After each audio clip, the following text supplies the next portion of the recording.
Zoran Mamdani.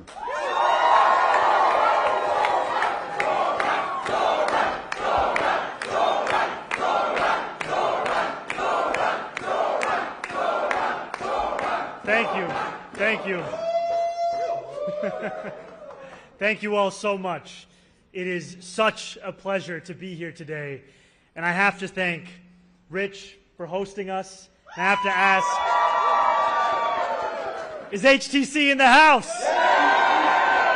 It is an honor to be standing alongside Manny. Is 32PJ in the house?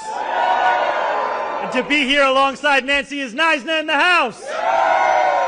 And alongside Brendan, representing a labor federation of 1 million workers. It is such an honor. And I truly thank you. I would say, are you in the house? And here you are.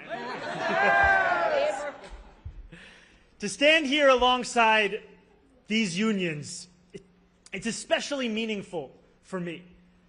Because this entire campaign has been about ensuring that this city, the most expensive city in the United States of America, finally become affordable for the working New Yorkers who make it so special. And to take on inequality, we know the most effective tool is union density. And so to stand here alongside some of the most incredible unions I have ever had the privilege of knowing and working with, it is an honor.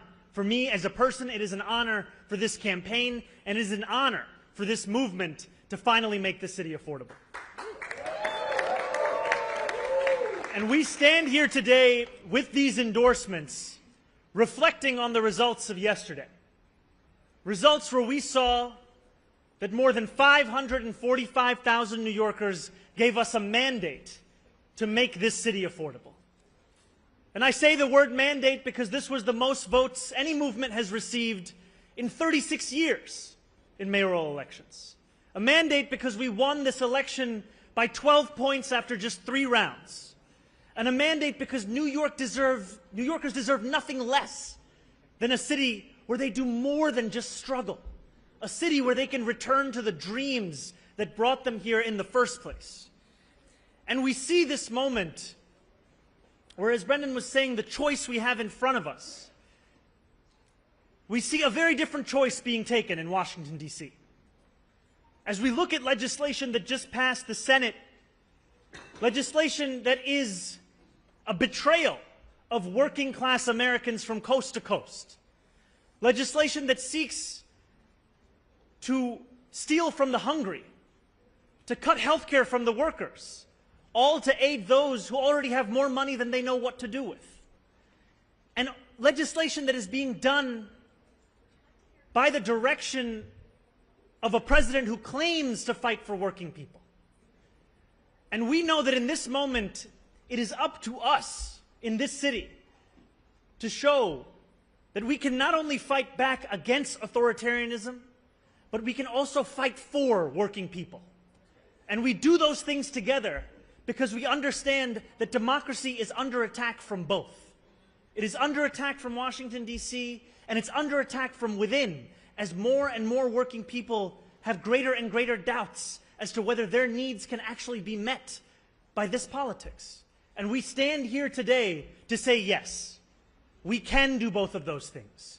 We can do them in the same way that Fiorello LaGuardia fought for immigrants and fought for dignity at the same time. And we can do them even in contrast to that which we have seen pass for leadership here in this city. Because as I stand here alongside our ever-expanding coalition, I am confident of not only winning a city hall that puts working people first, but finally bringing an end to the chapter in our city, led by our current mayor, to raise rents on those same New Yorkers, to price those same New Yorkers out of this city, and to do all of those things while collaborating with a Trump administration that is seeking to attack the very fabric of this city. And I say that also as someone who came to this city and this country at the age of 7, who grew up in this city, who fell in love with this city, who got married in this city, who got my citizenship in this city. And those same blocks I used to love, the ones between Federal Plaza and the clerk's office, those are the same blocks now today where so many New Yorkers say goodbye to their loved ones and they don't know for how long. We are going to fight for every single one of those New Yorkers, and we are going to do so because they deserve that from their city government. And in this moment, New Yorkers deserve a leader that will continue to look forward, will continue to expand this coalition, will never be satisfied with the idea of winning an election, but rather leading a city. Though we may have won on Tuesday, though we will continue to fight to win in November, we will look to represent every single New Yorker, whether they voted for me, whether they voted for someone else, or whether they didn't vote at all because of their lack of faith in this political system. I will be your leader, and I will lead you to a city that you can afford, a city that you will be safe in, and a city that will finally show what politics can look like, and that it can be more than just a mirror of what we see in DC, and it can instead build on the incredible accomplishments and achievements of organized labor for so many years in this city, and there's no greater partner in doing so than these incredible unions today. Thank you so much.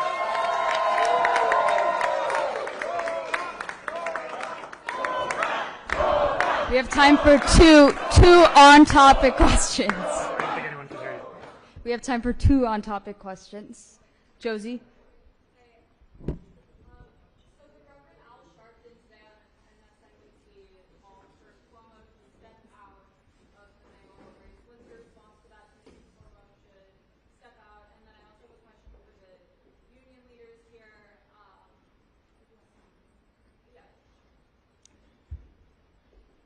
You know, I appreciated when Andrew Cuomo called me last Tuesday evening and conceded this race.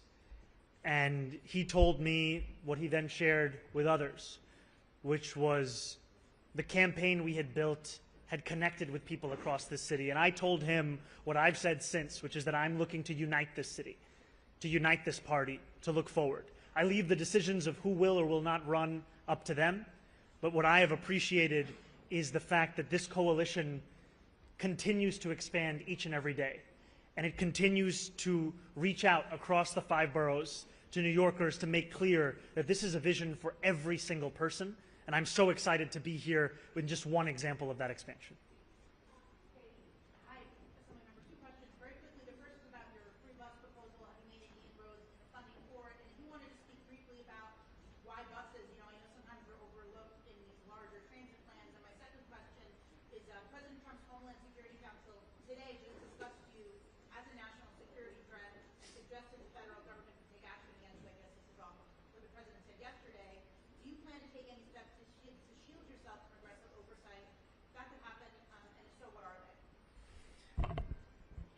So I'll start with the buses.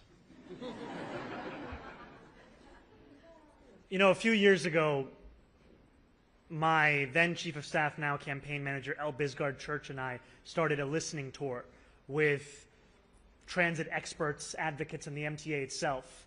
And it was in a meeting with senior officials at the MTA where someone remarked to me that if you really cared about equity, you would focus first on the buses. And it was a suggestion, and I took it to heart. Because what it spoke to is the fact that bus riders are disproportionately working class across these 5 boroughs. There are more than 1 million New Yorkers who ride them every day. And these are the slowest buses in the country. When I am late and I'm getting off of the train and I'm walking up the steps, I'm walking faster than that bus. The average speed is 8 miles an hour. In parts of Manhattan, it's lower than 6. And what New Yorkers deserve is a way to get around this city that makes sense. And they deserve a system that is reliable, that is safe, that is efficient. And as an assembly member who, alongside the Deputy Majority Leader Mike Gianaris in the state Senate, won the first fare-free bus pilot, we saw that in making a bus free, it wasn't just economic relief. It was that ridership then went up by up to 38%. It was public safety, as assaults on bus drivers went down by 38.9%. And it was also a question of the environmental impacts, as 11% of new riders got out of a car or a taxi and got onto the bus. One of the many things that makes me proud to be a New Yorker is public transit. And as I speak to New Yorkers across the 5 boroughs, I hear their desire for world-class public transit. And to make a bus free is to take one significant step towards that. And I'm excited to work with Governor Hochul, who has been laser focused on the question of affordability, and with the MTA in identifying the revenue that will pay for this, and in actually bringing it into effect such that every New Yorker can benefit from what we already saw those 5 routes bring about. Yesterday, Donald Trump said that I should be arrested. He said that I should be deported. He said that I should be denaturalized. And he said those things about me, someone who stands to be the first immigrant mayor of this city in generations, someone who would also be the first Muslim and the first South Asian mayor in this city's history. Less so because of who I am, because of where I come from, because of how I look or how I speak, and more so because he wants to distract from what I fight for. I fight for working people.